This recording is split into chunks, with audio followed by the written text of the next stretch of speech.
যদি আপনাদেরকেও জিজ্ঞেস করা হয় কে কোন উপজেলায় আছেন, আপনার উপজেলায় প্রার্থী কে কে, আমার বিশ্বাস 1% লোকও আপনারা বলতে পারবেন কিনা যে কে নির্বাচন করছে। আমার একবার মনে আছে যে আমার এক ভাবি ইউনিয়ন পরিষদের মেম্বার ইলেকশন করেছিল।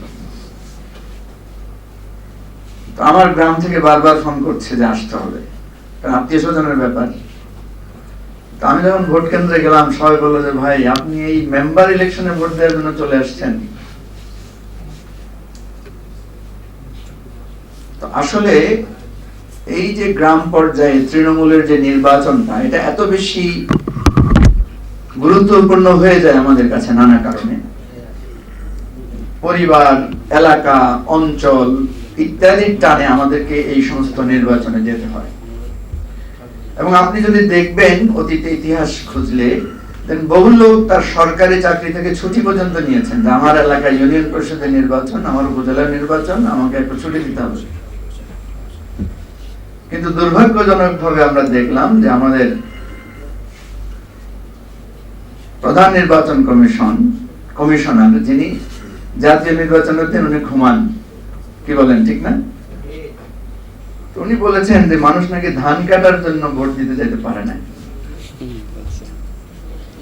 বুঝেন, যেই নির্বাচনে আমরা অফিস ছুটি নিয়ে, কাজ বাদ দিয়ে, পরিবার পরিজন নিয়ে ভোট দিতে যাইতাম, সেই নির্বাচনে এখন মানুষ ধান কাটা, ধান কি এক সপ্তাহ ধরে কাটে না, এক জমিনে একদিনই ধান কাটা হয়।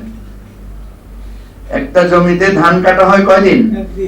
একদিন, এবং তাও একটা কিছুক্ষণ সময়ের জন্য। এক বেলা ধান কাটা, আরেক বেলা ভোট দিতে অসুবিধা কোথায়? অর্থাৎ তারা যে প্রহসনের নির্বাচন করছেন, নাটকের নির্বাচন করছেন, এই নির্বাচনটা ধরা পড়ে যায় তাদের নানা কার্যক্রমের মধ্যে দিয়ে।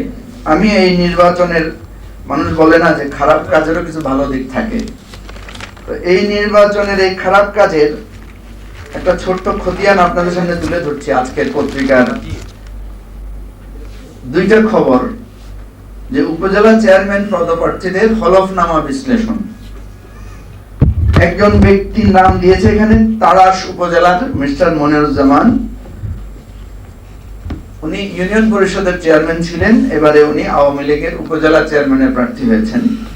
5 বছরে উনার ব্যাংকের ব্যালেন্স বেড়েছে 52 গুণ। আরেকটা জায়গায় দিয়েছে ঝালকাঠি সদর উপজেলা, এদের 3টা প্রার্থীর নাম দিয়েছে, 3 জন প্রার্থীর কোটি কোটি টাকা ব্যাংকে, এবং তাদের আয়, বাৎসরিক আয় কারো 8 কোটি, কারো 12 কোটি, কারো 4 কোটি, এরকম। কোটির নিচে কোনো কথা নাই। যেই দেশের মানুষ বর্তমান সময়ে অভাবে সন্তান বিক্রি করে দিচ্ছে, আমাদের অর্থনৈতিক জরিপ যারা করেন তারা বলছেন যে মানুষ খাদ্য কেনার জন্য ঋণ করছে। প্রায় 30 ভাগ মানুষ, দেখেছেন না আপনারা? 30 থেকে 40% মানুষ ঋণ করে চাল ডাল কিনছে। এবং গ্রামে গঞ্জে যে সমস্ত এনজিও গুলো আছে তারা বলছে যে তারা ঋণ দিচ্ছে মানুষকে, যে তার অন্তত ঘরের খাবার দাবার চালানোর জন্য। সেই অবস্থায় আওয়ামী লীগের নেতাদের কোটি কোটি টাকার ব্যাংক ব্যালেন্স। সেদিন তো আমি অবাক হয়ে গেলাম, অবিশ্বাস্য যে একজন প্রার্থীর নাম দিয়েছে, তার নাকি সম্পদ বেড়েছে 4000 গুণ।